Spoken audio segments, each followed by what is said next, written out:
ರಾಜ್ಯದಲ್ಲಿ ಬಿಸಿಲು ಅಕ್ಷರಶಃ ರಣರಣ ಅಂತ ಇದೆ. ಉರಿತಾ ಇರುವಂತಹ ಸೂರ್ಯ ಜನರ ಟೆನ್ಷನ್ ಅನ್ನು ಜಾಸ್ತಿ ಮಾಡ್ತಾ ಇದ್ದಾನೆ.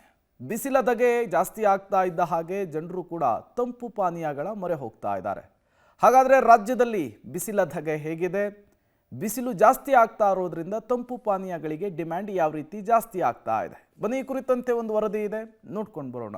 ಕಲಬುರಗಿಯಲ್ಲಿ ದಾಖಲೆ ಬಿಸಿಲು. ಕಲಬುರಗಿಯಲ್ಲಿ ದಿನದಿಂದ ದಿನಕ್ಕೆ ಉಷ್ಣಾಂಶದಲ್ಲಿ ದಾಖಲೆ ಮಟ್ಟದಲ್ಲಿ ಏರಿಕೆಯಾಗ್ತಿದ್ದು, ಏಪ್ರಿಲ್ ತಿಂಗಳಲ್ಲಿ ನಿತ್ಯ 44ರಿಂದ 45.05 ಡಿಗ್ರಿ ಸೆಲ್ಸಿಯಸ್ ವರೆಗೆ ಗರಿಷ್ಠ ತಾಪಮಾನ ದಾಖಲಾಗ್ತಿದ್ದು, ಕಳೆದ 25 ವರ್ಷಗಳಲ್ಲಿಯೇ ಇದು ಗರಿಷ್ಠ ಮಟ್ಟದ ಬಿಸಿಲಿನ ತಾಪಮಾನ ಅಂತ ಹವಾಮಾನ ಇಲಾಖೆ ಅಧಿಕಾರಿಗಳು ತಿಳಿಸಿದ್ದಾರೆ. ಬೀದರ್ನಲ್ಲಿ ನೆತ್ತಿ ಸುಡುತ್ತಿರುವ ಸೂರ್ಯ. ಕಲ್ಯಾಣ ಕರ್ನಾಟಕದಲ್ಲೇ ಪ್ರತಿ ಬಾರಿ ಅತಿ ಕಡಿಮೆ ತಾಪಮಾನ ದಾಖಲಾಗುತ್ತಿದ್ದ ಜಿಲ್ಲೆ ಅಂದ್ರೆ ಬೀದರ್.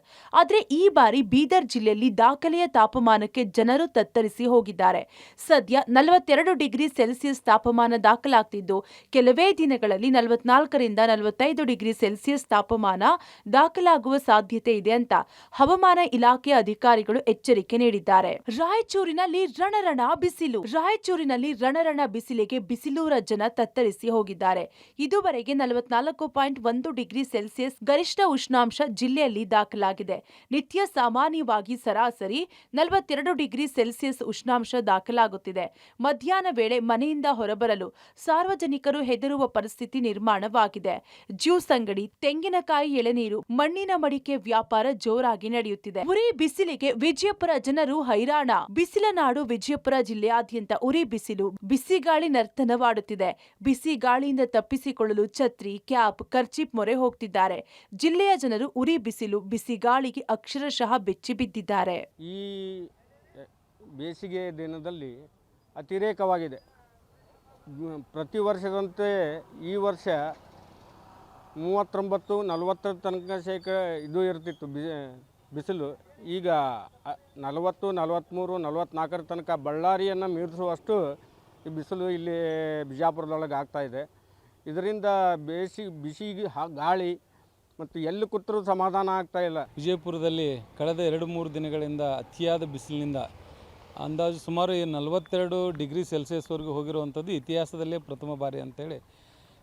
ಇವಾಗ ಏಪ್ರಿಲ್ ಸ್ಟಾರ್ಟ್ ಆದಾಗಿಂದನೇ ಇಷ್ಟು ದೊಡ್ಡ ಮಟ್ಟದ ಬಿಸಿಲು ಇರೋದರಿಂದ ಮುಂದೆ ಮೇನಲ್ಲಿ ಸಾಕಷ್ಟು ಇನ್ನೂ ಹೆಚ್ಚಾಗುವಂಥ ಸಂಭವ ಇರೋದು. ಮತ್ತು ಇತ್ತಿತ್ತಲಾಗಿ ಇವತ್ತೇನು ಹವಾಮಾನ ಇಲಾಖೆ ವರದಿ ಏನಿತ್ತು ಅದನ್ನು ಪರಿಗಣಿಸಿ ವೃದ್ಧರು ಮತ್ತು ಮಕ್ಕಳಿಗೆ ಮುನ್ನೆಚ್ಚರಿಕೆ ಕ್ರಮಗಳನ್ನು ಕೈಗೊಳ್ಳಬೇಕು.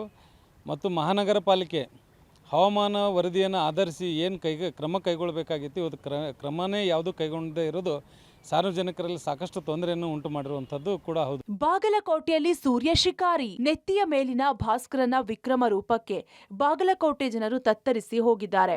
ಬಾಗಲಕೋಟೆಯಲ್ಲಿ ಈಗ ಪ್ರತಿ ವರ್ಷಕ್ಕಿಂತಲೂ ದಾಖಲೆ ಪ್ರಮಾಣದಲ್ಲಿ ಬಿಸಿಲಿನ ನೃತ್ಯ ನಡೆದಿದೆ. ಸದ್ಯ 35 ಡಿಗ್ರಿ ಸೆಲ್ಸಿಯಸ್ ತಾಪಮಾನ ದಾಖಲಾಗಿದ್ರೆ ಮಧ್ಯಾಹ್ನವೇ ರಸ್ತೆಗಳು ಜನರಿಲ್ಲದೆ ಬಿಕೋ ಅಂತಿವೆ. ಬಿಸಿಲಿನ ಧಗೆಯಷ್ಟೇ ಅಲ್ಲದೆ ಬಿಸಿ ಗಾಳಿ ಜನರನ್ನ ಕಂಗೆಡಿಸಿದೆ. ನಮ್ಮ ಬಯಲುಸೀಮಾ ಪ್ರದೇಶವಾದಂಥ ಬಾಗಲಕೋಟೆ ಜಿಲ್ಲೆಯಲ್ಲಿ ಚಳಿಗಾಲ ಪ್ರಾರಂಭವಾಗುವುದು. ಚಳಿಗಾಲ ಪ್ರಾರಂಭವಾಗಿ ಗರಿಷ್ಠ ತಾಪಮಾನದಲ್ಲಿ ಇಳಿಮುಖ ಆಗ್ತಾ ಡಿಸೆಂಬರ್ ಕೊನೆಯ ವಾರದ ಒಳಗಾಗಿ ಕನಿಷ್ಠ ತಾಪಮಾನ ದಾಖಲಾಗುವುದು. ಇದು ಮುಂದುವರೆದು ಜನವರಿ ಕೊನೆಯವರೆಗೂ ನಮಗೆ ಕನಿಷ್ಠ ತಾಪಮಾನದ ಒಂದು ವಾತಾವರಣ ಇರ್ತಿತ್ತು. ಆದರೆ ಈ ವರ್ಷ ಏನಾಗಿದೆ ಅಂತಂದರೆ, ಒಂದು ಬರಗಾಲ ಒಂದು ಸಂದಿಗ್ಧ ಪರಿಸ್ಥಿತಿ ಉದ್ಭವ ಆಗಿರೋದ್ರಿಂದ, ಇನ್ನೊಂದು ಸಮೃದ್ಧವಾದಂಥ ಬೆಳೆಗಳು ಇಲ್ಲದೆ ಹೋದಂಥ ಒಂದು ಕಾರಣಕ್ಕೋಸ್ಕರ ಕ್ಷಯಕಿರಣಗಳ ಪ್ರಭಾವ ಭೂಮಿಯ ಮೇಲ್ಮೈ ಮೇಲೆ ತೀಕ್ಷ್ಣವಾಗಿ ಬೀಳ್ತಾ ಇದೆ. ಒಟ್ನಲ್ಲಿ ಬೇಸಿಗೆ ಆರಂಭಕ್ಕೂ ಶುರುವಾದ ಸೂರ್ಯನ ಆರ್ಭಟ ಜನರ ನೆತ್ತಿ ಸುಡುತ್ತಿದೆ. Bureau report, public TV.